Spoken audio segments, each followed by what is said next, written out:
Ya, Tribuners kembali lagi bersama saya host Tribun Sumsel Anggita Putri. Tribuners dimanapun Anda berada saat ini tentunya sudah memantau media sosial maupun televisi terkait dengan kondisi Indonesia saat ini yang cukup menegangkan dan juga memprihatinkan di mana sejumlah daerah di Indonesia terjadi aksi massa yang awalnya menuntut dan juga menolak tunjangan DPR yang cukup tinggi. Dan pada hari ini kita semua berharap adanya ketegasan dari pemerintah dan juga keadilan untuk masyarakat. Dan kita akan berbincang-bincang terkait dengan kondisi Indonesia pada saat ini tentunya dari perspektif yang berbeda, yakni dari warga negara Indonesia yang saat ini sedang berada di luar negeri. Dan saat ini kita sudah bergabung bersama narasumber saya, Tara Nursalim Paul yang saat ini berada di UK, di London ya Tara ya. Tara apa kabar? Halo. Alhamdulillah baik Mbak Anggita. Mbak Anggita apa kabar? Alhamdulillah baik. Tara, bagaimana cuaca di sana dan bisa diinformasikan nggak ke teman-teman Tribuners saat ini lokasi Tara itu berada di mana eh, dan juga seperti apa kondisi di sana? Tara, silakan. Di sini kayaknya sekarang lagi 18-19 derajat. Kemarin habis heat wave 2 minggu 3 mingguan, tapi sekarang udah mulai hujan, udah mulai dingin, alhamdulillah. Makanya pakai knitwear karena kemarin-kemarin nggak mungkin karena lumayan panas. Alhamdulillah sekarang udah mulai adem. Walaupun hati saya kurang adem ngelihat apa yang terjadi di Indonesia. Iya. Um, saya di North London, tepatnya di Palmers Oke. Green. Uh, yeah, Zone 3, I think ya, Zone 3 kalau dari Central London. Yeah, this is us. Saya lagi ngobrol sama Mbak Gita dari rumah kebetulan, jadi baru ke office jam 12-an. That's Oke, me. jadi kalau misalnya ingat sama Tara ini mengingatkan kita semua khususnya warga Palembang terkait dengan tari Gending Sriwijaya yang sudah dibawa ke London. Iya ya. Alhamdulillah, tahun lalu ya. Iya, jadi kalau misalnya aku memantau dari media sosial Tara ini cukup aktif sekali, gencar untuk meningkatkan budaya Indonesia khususnya budaya Palembang di London, kemudian juga aktif, gencar juga untuk memperjuangkan Palestina, kemudian turut andil juga ya dalam Zero Waste Movement gitu ya Tara ya. Dan saat ini Oh juga iya. lagi aktif-aktifnya menyuarakan kondisi Indonesia pada saat ini. Tapi sebelum kita ngobrol-ngobrol yang agak serius nih Tara, boleh dong Tara perkenalkan diri terlebih dahulu kepada teman-teman Tribuners, reminder lagi panggilan akrabnya siapa, kemudian aktif di organisasi mana dan juga saat ini sudah lagi sibuk apa, tentunya bisa di-sharing juga. Mungkin ada teman-teman kita warga negara Indonesia yang pengen join community di sana, bisa Tara describe dan juga mungkin bisa meng-advise kita semua kalau misalnya teman-teman di Indonesia ataupun teman-teman di Palembang bagaimana sih untuk stay di London sebagai woman Muslim. Silakan Tara. Makasih Mbak Anggita. Bismillah. I'm a bit nervous. Okay. Nama saya Tara Nursalimpo. Dulu banyak yang kenal saya sebagai Tara Nursalim, anaknya Pak Nursalim. Tapi sekarang udah Tara Nursalimpo karena 2 tahun tinggal di London. Saya sebenarnya seorang istri, selain sebagai seorang town planner. Saya town planner dengan fokus social housing. Saya bekerja di apa ya nyebutnya BUMN kalau di Indonesia. Jadi government funded charity. Sekarang kerja sangat dekat dengan young people atau anak-anak berusia 16 sampai 17 tahun dan caregivers 18 sampai 25 tahun yang sedang yang dalam resiko homelessness. Jadi saya sangat dekat dengan community planning, care design, dan obviously justice, spatial justice, social justice, all justice. Kemudian saya kayak yang disinggung sama Mbak Anggita juga co-founder dari Kultum.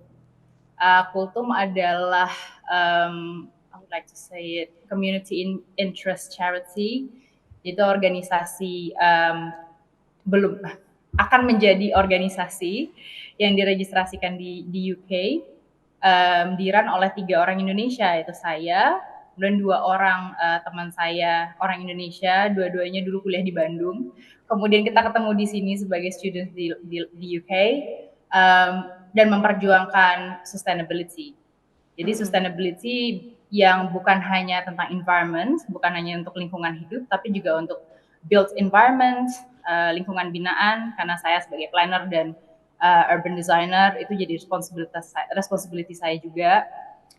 Kemudian juga social sustainability, yaitu kita bahas social inclusion, community engagement, public participation, and all sorts of good things. So di luar itu, again sebagai planner dan praktisioner di bidang tata kota, saya juga commission consultant di Planning Aid for London, di mana memberikan platform lebih, privilege lebih buat saya menyuarakan entah kritik atau praktik dari orang-orang yang terlihat seperti saya, gitu, orang-orang Asian other yang mungkin kebanyakan seringkali tidak tercapture di data di UK. Walaupun kita di mana-mana, walaupun kita frontline workers, walaupun kita akademisi, sayangnya tetap harus disuarakan, dan kalau bukan saya, siapa yang menyuarakannya? Especially untuk bagian infrastruktur, ya. Kemudian dari itu, karena kesempatan-kesempatan yang cukup banyak dan prestisius ini, alhamdulillah, Kultum juga menjadi salah satu organisasi community group yang punya andil besar di planning di London dan di UK. Baru-baru ini Kultum punya app namanya Jalan app, Jalan as in walking. Kita mengaudit infrastruktur di London, di UK nantinya, insya Allah, dari sudut pandang orang-orang seperti kita, gitu, orang seperti saya, orang-orang yang adalah Asian other, orang-orang yang adalah frontline workers, yang punya banyak limit, termasuk language barriers, dan tetap harus punya kemerdekaan untuk bisa jalan menggunakan public realm, public spaces, merasa aman, merasa nyaman, berada di ruang publik, dan alhamdulillah itu sudah menjadi bagian dari satu programnya Mayor of London, namanya Towards a Future London, dan saya adalah salah satu kontributornya. Udah submit 2 bulan yang lalu. Luar biasa lo, aktif banget lo. Insya Allah. Well, I'm just doing what I have to do. So that's it really. Saya bukan orang yang bisa bicara banyak tentang politik atau HAM atau hukum. Walaupun sebagai town planner dari University of Glasgow, kami bagian dari social and political science, tapi lebih banyak spatial justice, lebih banyak community infrastructure, jadi built environment and environments.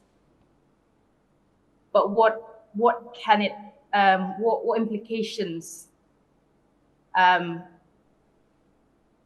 that matters for the people, for the users, for the human beings, for each other, gitu. Jadi, wow. Luar biasa ya.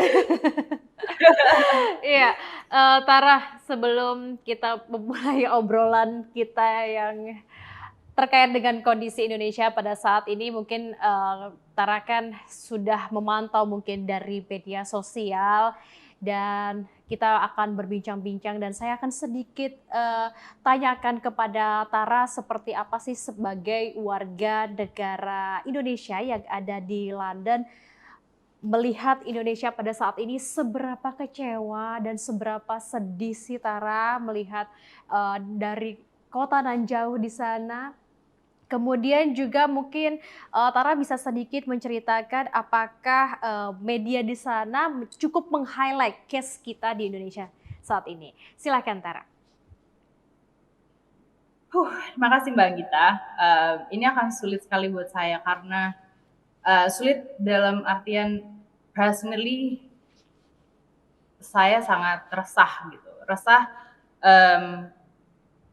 Resah karena saya mikirin keluarga, teman-teman yang ada di Indonesia, apakah mereka terkena imbasnya secara keamanan gitu. Tapi lebih besarnya lagi saya sangat bangga sebenarnya sama resistance ini. Amat sangat bangga dengan warga Indonesia. Amat sangat bangga dengan orang-orang yang bikin hashtag warga jaga warga, riset Indonesia, orang-orang yang bicara tentang bagaimana cara menyalurkan donasi, bagaimana cara misalnya mendapatkan konseling gratis, kemudian pengawalan hukum dan lain sebagainya. Ini solid banget. Dan bahkan setelah banyaknya korban jiwa dan apapun yang terjadi, entah adanya oknum, adanya hoax dan segala macam itu, tapi the real resistance, the real demands, it really work. This is what it should look like. Dan sayangnya di UK sendiri, di negara yang harusnya sangat demokratis, sangat merdeka, punya kemerdekaan dalam freedom of speech, belum tentu bisa melakukan apa yang warga Indonesia lakukan.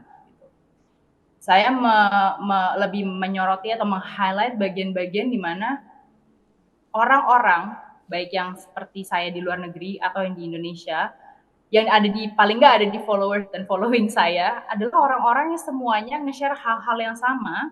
Kebanyakan positive views-nya adalah kita semua saling bantu. We only have each other. We want to keep each other safe. We want to be able to do this together, resist this together. Dan pastinya sebagai orang yang ada di luar negeri, kita harus fact check dengan apa yang sebenarnya terjadi. Bantuan dari social media itu sangat banyak dan kita juga harus bisa sangat memilah-milah. Tapi di saat bersamaan lebih banyak good news mengenai bagaimana resistance ini harus kita kawal. Apalagi untuk orang-orang yang punya privilege untuk mengawalnya, orang-orang punya privilege untuk membantu dengan memberi donasi, memberi bantuan kepada demonstran, kepada mahasiswa yang sebenarnya melakukan ini dengan sangat damai. Melakukan aksi ini dengan sangat damai, dengan tuntutan yang sangat masuk akal dan menurut saya sangat kritis, sangat produktif gitu loh. Karena don't get me started with resistance di sini. Banyak hal-hal yang mereka protes menurut saya nggak masuk akal. Tapi untuk di Indonesia 17+8 itu sangat masuk akal. Sangat produktif, sangat masuk akal, sangat harus kita kawal. Bahkan dari jauh pun saya setiap hari nanya sama teman-teman, sama keluarga, what can I do? Apa yang bisa saya bantu untuk kita terus kawal ini sampai aspirasi ini didengar dan sampai wakil rakyat kita betul-betul melakukan fungsinya, betul-betul mendengarkan rakyat, benar-benar I'm a bit struggling with this. Serve rakyat, membantu apa yang harus dibantu, menyelesaikan apa yang harus diselesaikan, memperbaiki apa yang harus diperbaiki. Jadi ya, itu pertanyaan saya setiap hari. Selain memang juga, well-being check, kayak are you okay in Indonesia? Are my family members okay? Are my friends okay? Karena again, dengan apa semua yang menurut saya banyak bangganya dengan warga Indonesia yang mengaspirasikan suaranya dan dengan dukungan-dukungan warga lainnya, saya tetap nggak bisa saya nggak bisa biasa aja melihat banyak ada beberapa korban jiwa yang sudah hilang gitu, dan orang-orang yang sudah hilang nyawanya juga adalah orang-orang yang sama seperti kita, sama seperti kebanyakan dari warga Indonesia. Saya nggak bisa bilang sama seperti saya karena apa yang mereka kerjakan jauh lebih sulit dari saya, tanggung jawab mereka lebih besar daripada saya, dan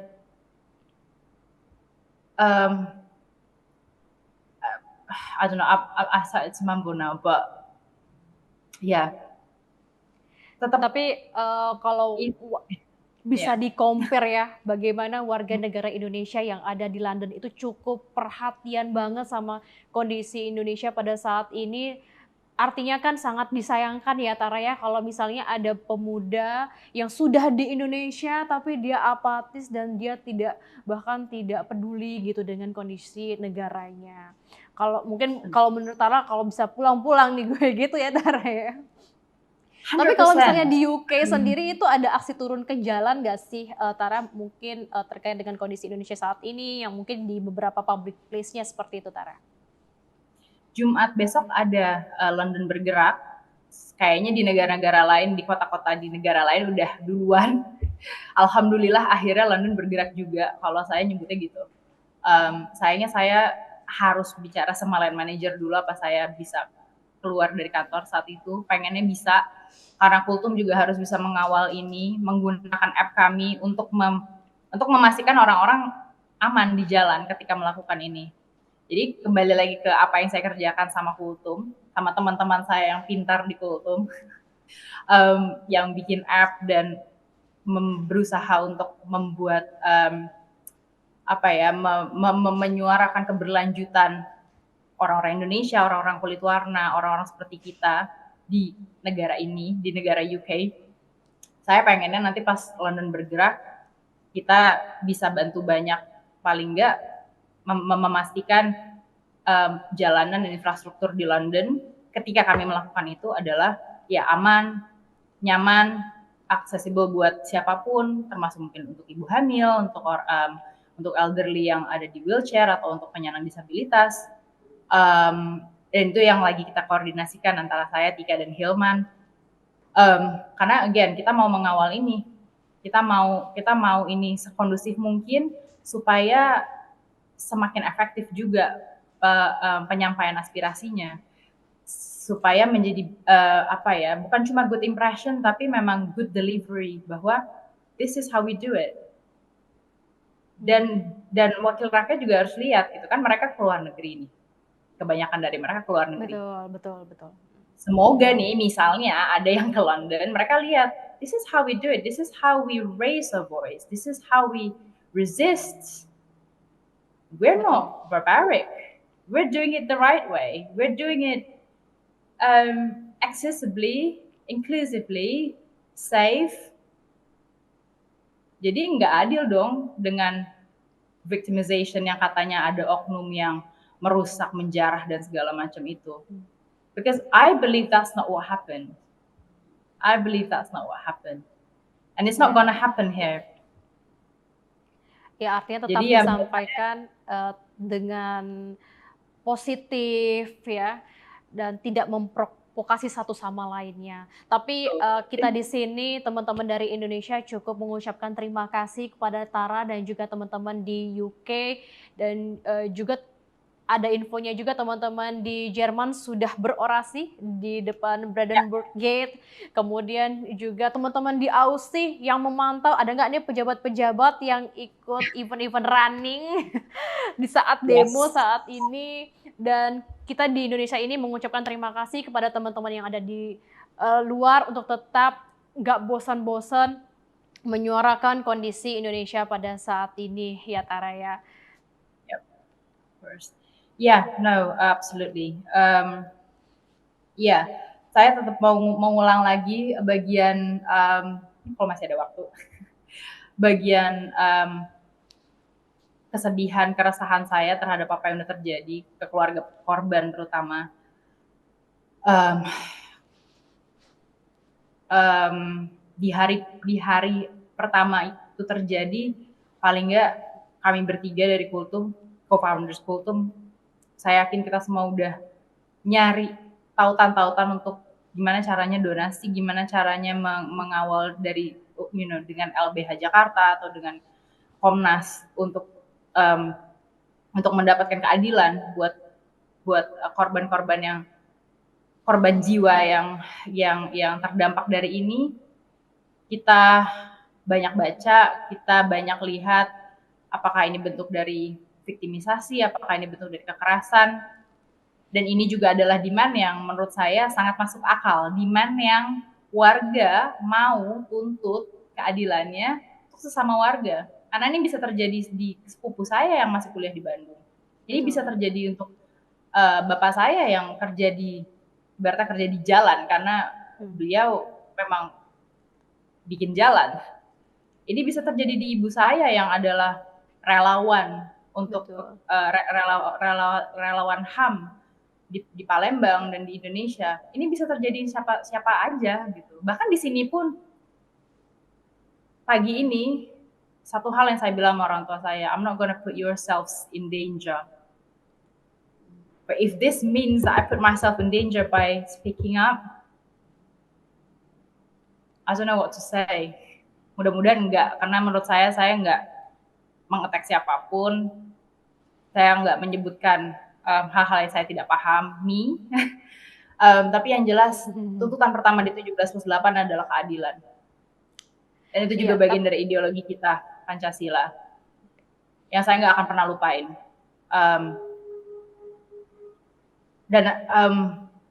Satu hal lagi yang saya bangga adalah dengan adanya social media, dengan adanya, dan banyak sekali orang-orang pintar di Indonesia yang semuanya mengawal ini, gitu. Semuanya membantu kami belajar juga dari apa sih sebenarnya terjadi di tanah air.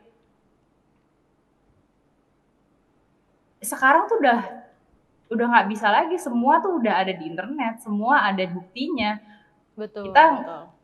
Kita nggak bisa sekedar bilang I'll look away, but it is in the internet, it is everywhere, it is on your WhatsApp groups, family groups, everywhere. So looking away is not an option, but second of all, do what you can. Saya kalau mau disuruh turun ke jalan, pasti orang tua saya akan tetap bilang, don't get yourself injured, don't be fooled. Tetap saya bilang juga mereka, I'm not fooled, but I am not foolish. Dan saya tahu kalau memang saya harus turun ke jalan, saya tahu bagaimana orang-orang pintar ini, warga-warga yang pintar ini, juga tidak melakukan apapun untuk melukai dirinya dan melukai orang lain. Jadi ketika ada yang terluka, setelah semua hal yang kita lakukan dengan baik ini, ya kita harus mempertanyakannya, kita harus menuntut keadilannya. Apa benar ini demonstran yang saling pukul-pukulan? Apa benar ini penjarahan demonstran lagi, mahasiswa lagi? Saya cuma bertanya, sama seperti orang-orang lainnya. Dan saya bertanya, saya melihat di Instagram, saya melihat di koran, saya melihat dari grup chat, saya memilah-milah juga mana yang katanya hoax, mana yang katanya mendukung satu pihak. Tapi tentunya ini juga pertanyaan keresahan kita semua yang ada di sini ya, Tara. Salah satu yang saya kawal gitu, nomor 1 terutama di 17+8 itu. Benar-benar. Tapi kalau misalnya mau meng-compare sepengetahuan Tara, kalau misalnya di London itu kita berbicara House of Commons-nya ya, di sana itu apakah seperti di sini Tara misalnya punya rumah sendiri, dianggap pejabat tinggi, atau seperti apa DPR yang ada di UK itu, Tara? Thank you. Saya senang banget Mbak Gita nanya ini karena again, saya kerja di BUMN dan saya tahu betul mereka-mereka itu. Sayangnya saya yakin mungkin di semua negara, tapi paling nggak di UK itu sama aja, Mbak. Oke. Sama aja. So it captures everything when I said sama aja, karena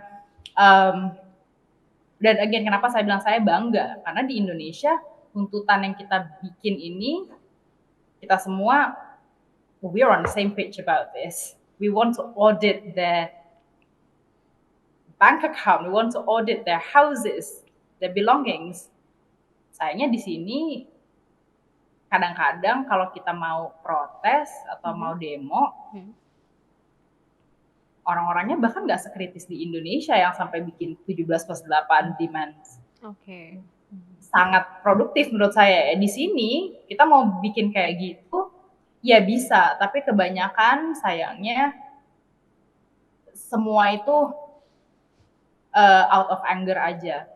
Atau sesuatu harus terjadi dulu, kemudian ada victim, baru kita suarakan, baru akhirnya kita nge-call out MP. Tapi satu privilege di sini adalah MP atau Member of Parliament atau siapapun rep itu adalah orang-orang yang bisa kita langsung kirim surat ke rumahnya, kita langsung bisa email, kita bisa telepon kantornya. Dan kita misalnya saya yang punya privilege untuk kerja di BUMN atau teman-teman saya yang kerja di council misalnya, mereka bisa langsung mengutarakan itu menggunakan privilege mereka sebagai pegawai. Gitu. Nah, ini yang saya masih pertanyakan di Indonesia, apakah level of engagement, level of participation di Indonesia itu seperti ini juga kah? Karena sayang sekali kalau enggak, ya kan? Kita punya orang-orang yang menurut saya jauh lebih pintar daripada orang-orang di sini. Dalam arti kata pintar as in textbooks, street smart, historically just very smart, going through colonization. Di sini kan banyak orang-orang yang nggak tahu rasanya dijajah, nggak tahu rasanya sekolah harus bayar, apa-apa harus bayar, tunjangan itu panjang ceritanya. Di sini ketika kita kehilangan pekerjaan satu, kita mendaftar di job center, kita dapat tunjangan automatically. Jadi banyak privilege mereka yang mereka sebenarnya juga harusnya kalau mereka menggunakannya dengan baik, bisa melakukannya seperti apa yang kita lakukan di Indonesia. Itu yang saya bilang, saya sangat bangga dengan apa yang warga Indonesia lakukan. Sayangnya mungkin kebalik masalahnya. Apakah institusi kita memberikan itu, memberikan bukan hanya kebebasan, tapi safe space itu untuk mengirim email ke MP, untuk langsung nelpon ke MP, untuk langsung di depan Downing Street protes gitu. Dan saya tahu orang-orang Indonesia kalau protes nggak akan menyampaikan F word, C word, A words, karena kita tidak seperti itu. Orang-orang di sini dengan freedom of speech-nya, dengan semua privilege-nya, mereka they do whatever they want, although it might be useless. Karena again mereka nggak, kadang-kadang kalau itu terjadi ya out of anger. They don't even have enough literacy level to do so. I'm sorry to say this.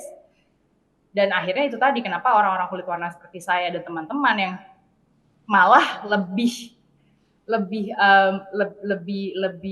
strategik posisinya untuk menyuarakan hal seperti ini. Salah satunya juga kenapa kita mendirikan Goltum gitu. Ya begitu. Posisinya di UK sama wakil rakyatnya sama seperti itu juga. Alhamdulillahnya orang Indonesia jauh lebih kritis dan jauh lebih civilized. Tara, tapi aku penasaran deh, pengen tanya kalau misalnya soal employment-nya seperti apa di sana, apakah banyak sekali lapangan pekerjaan, kemudian juga job acceptance-nya itu apakah mudah ataukah bagaimana masyarakat di sana untuk mencari pekerjaan? Apakah mereka punya kualifikasi yang sulit seperti yang ada di Indonesia ini, harus usia kah, harus pendidikan tinggi dan lain-lain? Seperti apa Tara di sana untuk employment-nya dan juga job acceptance-nya? Karena kan kita dengar di Indonesia ini sangat susah sekali mencari pekerjaan, kemudian juga ada kerjaan dengan kualifikasi sangat sulit seperti itu. Tara. Right, okay. Berarti kan Mbak Anggita nanya soal citizens ya, British citizens. Jadi orang-orang sini, termasuk suami saya yang adalah British citizen. kembali lagi kayak yang saya bilang, privilege mereka itu sangat besar. Mereka punya semua ini, mereka sekolah udah gratis nih, Mbak. Sekolah maksudnya sampai jenjang SMA. Untuk sampai mereka UN dapat GCSE itu gratis. Kecuali mereka memang punya uangnya mau sekolah di private school gitu ya.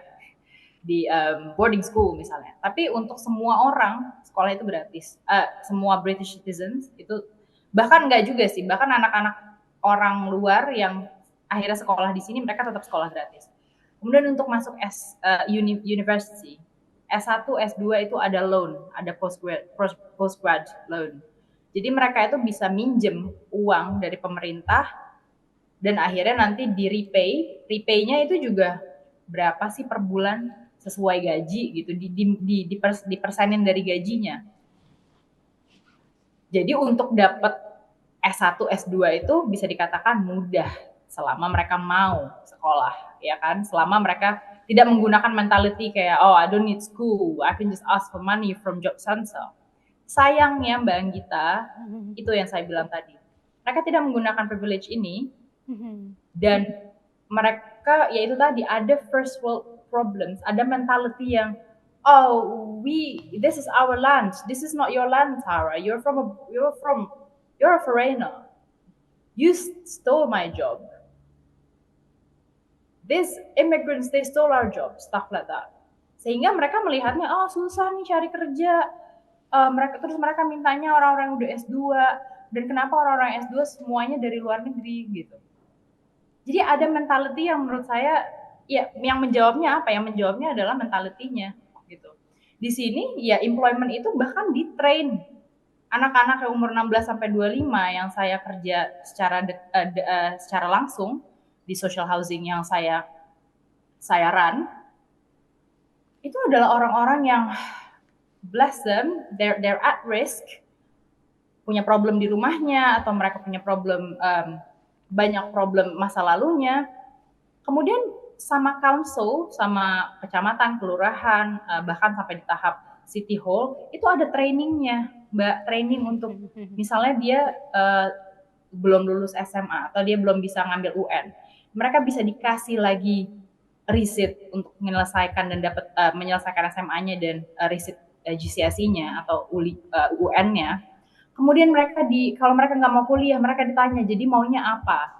Mau training T-level, di mana mereka bisa dapat green skills training, mereka bisa di-train sebagai plumber, sebagai electricians, dan lain sebagainya, gratis. Mereka dapat allowance pula mingguannya. Jadi tidak ada alasan mereka untuk bilang bahwa, oh susah ya dapat kerjaan. Ketika mereka bilang susah dan mereka nggak melakukan itu, mereka akan menyalahkan orang-orang luar negeri atau menyalahkan orang yang dilihat seperti imigran atau memang imigran sebenarnya atau asylum seekers, bilang, oh stop stealing our jobs, stop stealing our houses. Saya nggak tahu itu menjawab pertanyaan apa enggak, tapi kira-kira itu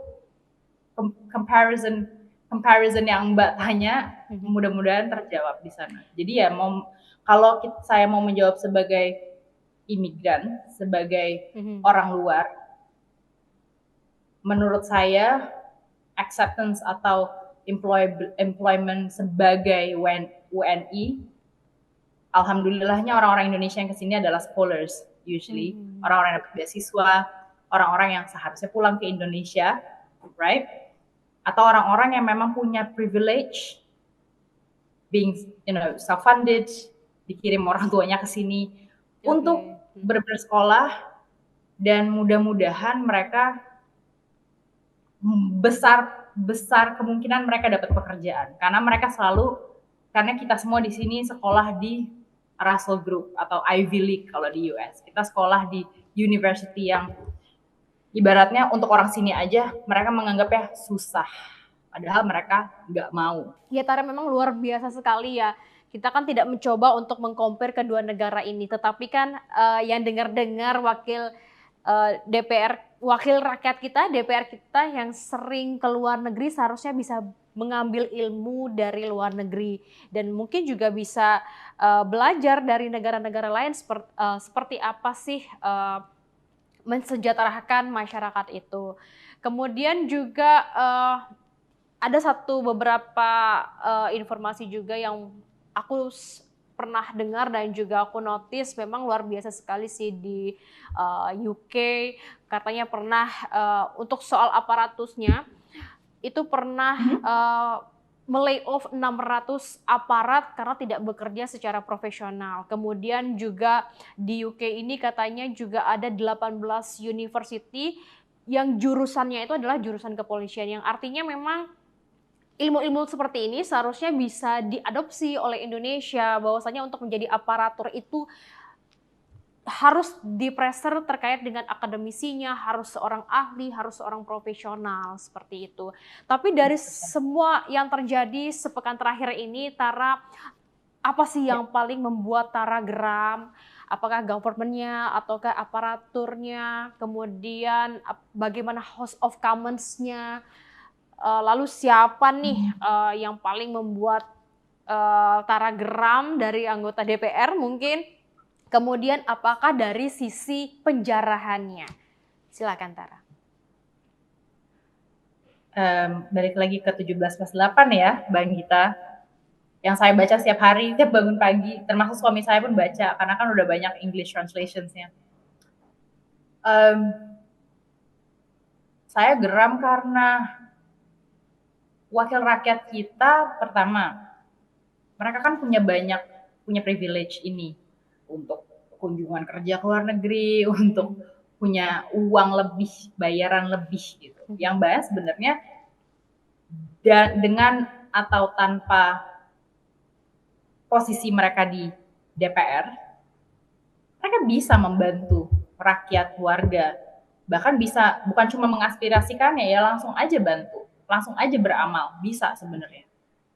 Sayangnya mereka enggak. Kedua, power and authority yang mereka punya.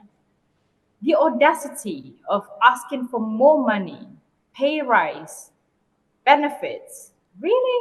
Ketika yang mereka lihat adalah, oh my God, kita kan masih bisa lihat orang-orang yang kerja di jalan, yang pekerjaannya tuh bukan pekerjaan yang systemically mereka mengerjakan itu, mungkin dari kakek neneknya, systemically mereka memang udah underprivileged gitu loh. The audacity of this reps going back and forth abroad, sending their kids abroad with taxpayers money, dan melihat orang-orang yang bahkan kerjaannya lebih berat tapi nggak dibayar dengan baik, banyak yang rumahnya tidak layak untuk ditinggalin. Saya baca banyak sekali gaji guru, digaji 2 bulan sekali, 300.000. How does that make sense? Sebagai manusia biasa aja ya, nggak usah jadi DPR, sebelum jadi DPR deh. Saya pikir orang-orang yang mau jadi DPR, jadi anggota DPR ini adalah orang-orang yang tahu bahwa gila ya, gue harus masuk DPR dulu supaya gue bisa bantuin orang. Oke? Saya pikir itu mentality mereka. Karena mereka melihat apa yang terjadi di Indonesia 80 tahun kemerdekaan kita, bless our souls, banyak banget orang yang masih jadi bekerja atau berjualan di jalanan, dapatnya berapa sih? Jadi buruh dapatnya berapa sih? Bahkan untuk jadi guru, jadi dosen pun dapatnya berapa sih gitu.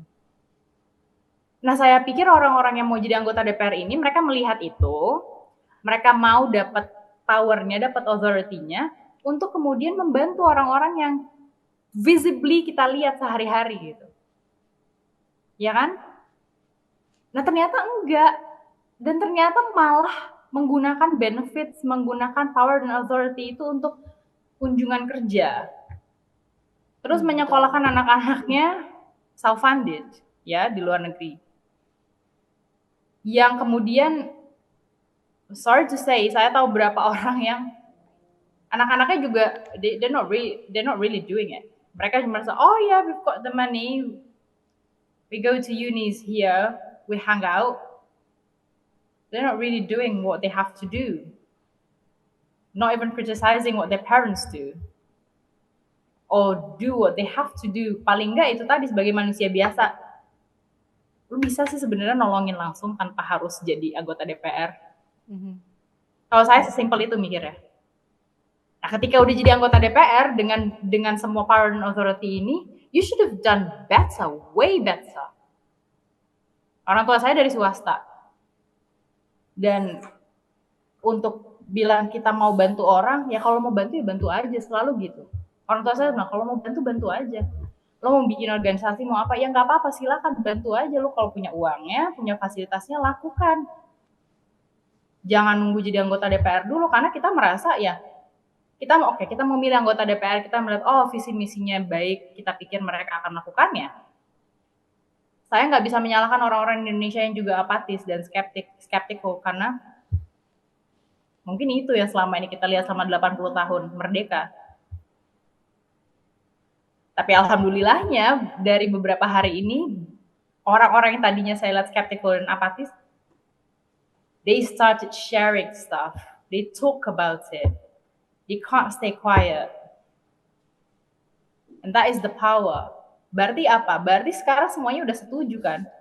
Mungkin selama ini diam karena belum mengefek mereka. Dulu juga mungkin saya ngerasa, mungkin ketika saya masih di Indonesia, masih jadi anak yang mama papa, oh, doesn't affect me, I still go to school anyway, I can eat, I can go home,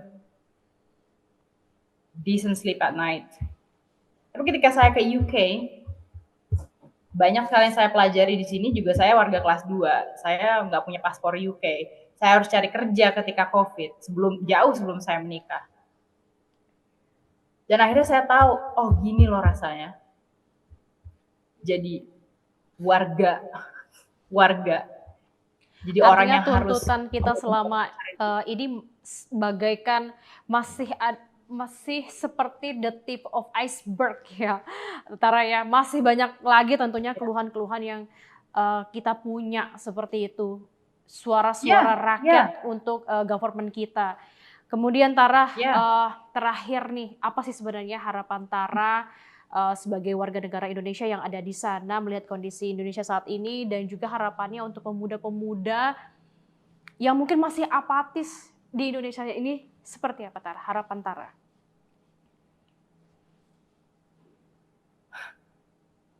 Harapan saya sama persis sama harapan yang ada di 17+8. Bahkan bukan harapan tapi demand yang sama persis.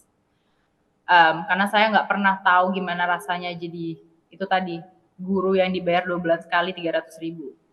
Saya nggak tahu gimana rasanya jadi frontline workers dibayar nggak nyampe 10% dari gajinya DPR. Saya nggak bisa bicara. Saya nggak akan pernah tahu gimana rasanya, tapi saya tahu saya harus mengaspirasikan ini dan mengawal ini, dan saya nggak akan berhenti menyalurkan dana untuk orang-orang yang sedang protes, sedang demo. Saya akan terus nge-share all the positive vibes, bagaimana orang-orang di jalanan saling bantu, saling ngasih makan, saling bersihin public spaces, bersihin jalan. Dan ini adalah orang-orang yang harus dibayar lebih. Ini adalah orang-orang yang nggak bisa dikriminalisasi, orang-orang yang ini orang-orang yang harus bukan cuma didengarkan, tapi dibantu moving forward. Anggota DPR benar-benar harus menyoroti orang-orang tersebut, harus terjun langsung melihat apa yang mereka rasakan. Sekarang memang kita ngerti orang-orang privilege seperti anggota DPR, mereka nggak tahu gimana rasanya. Seperti yang saya bilang, mungkin saya juga nggak akan pernah tahu gimana rasanya. Tapi bukankah sebagai wakil rakyat, kalian harus merasakan? Itu kenapa di negara seperti UK, public participation, community engagement itu bukan cuma box ticking exercise. Saya kerja di BUMN, sampai jam 9 malam saya harus engage sama anak-anak 16, 17, 18 tahun yang keluar dari rumahnya karena berbagai macam masalah, karena abuse, karena drugs abuse, karena trafficking. Saya pegawai BUMN. Pegawai BUMN di Indonesia seperti itu kah? Dan saya sebagai pegawai BUMN, saya harus juga bekerja dengan para MP, dengan para kedinasan, kemudian Kemudian saya harus mengcapture semua data dan delivery kami setiap engagement, setiap public participation. Kenapa? Karena ini tentang mereka, karena ini tentang warga, tentang rumah mereka, tentang jalanan mereka, tentang hak-hak mereka, tentang gaji mereka. Pernah ada nggak bentuk partisipasi publik itu yang dilakukan oleh DPR, MPR, atau bahkan camat, lurah, wali kota, bupati? Dilakukan nggak hal-hal itu? Saya nggak bilang practices yang saya lakukan itu sudah 100%. Teman-teman saya yang kerja di BUMN, kami selalu ngobrol gitu. Dan mereka selalu bilang, gila lu Tar, ngapain lu kerja jam 9 malam untuk memperjuangkan anak-anak muda ini punya rumah dan bisa bekerja setelah apa yang terjadi di masa lalunya. Well, this is my goal. Oke, thank you banget Tara, thank you so much. Dan sampaikan terima kasih kita juga yang ada di Indonesia ini sama teman-teman warga negara Indonesia yang ada di sana. Jangan pernah bosan untuk terus menyuarakan aspirasi masyarakat, bantu kita di sini agar aspirasi kita ini, masalah kita ini kalau bisa harus mendunia, Tara.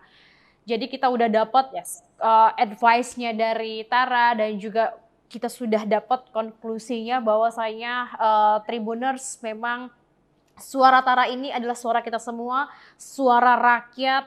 Marah saja ini tidak cukup, tapi kita juga harus mengimplementasi dukungan-dukungan itu dalam bentuk apa. Seperti yang sudah aku underline dari kata-kata Tara bahwasanya kita juga marah boleh, tapi tetap positif, tidak memprovokasi.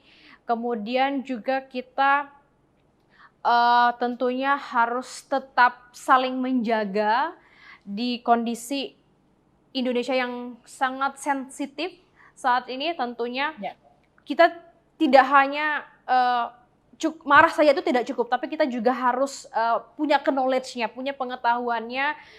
Ada apa sih sebenarnya di Indonesia saat ini dan juga apa dampaknya untuk kita, seperti itu. Jadi menurut Tara tadi, teman-teman Tribuners, bahwasanya perjuangan kita untuk repost di media sosial aja itu udah besar banget dampaknya. Mengajak teman-teman yang lain juga untuk aktif menyuarakan aspirasi kita untuk menarik ketegasan pemerintah dan juga memberikan keadilan tentunya bagi masyarakat.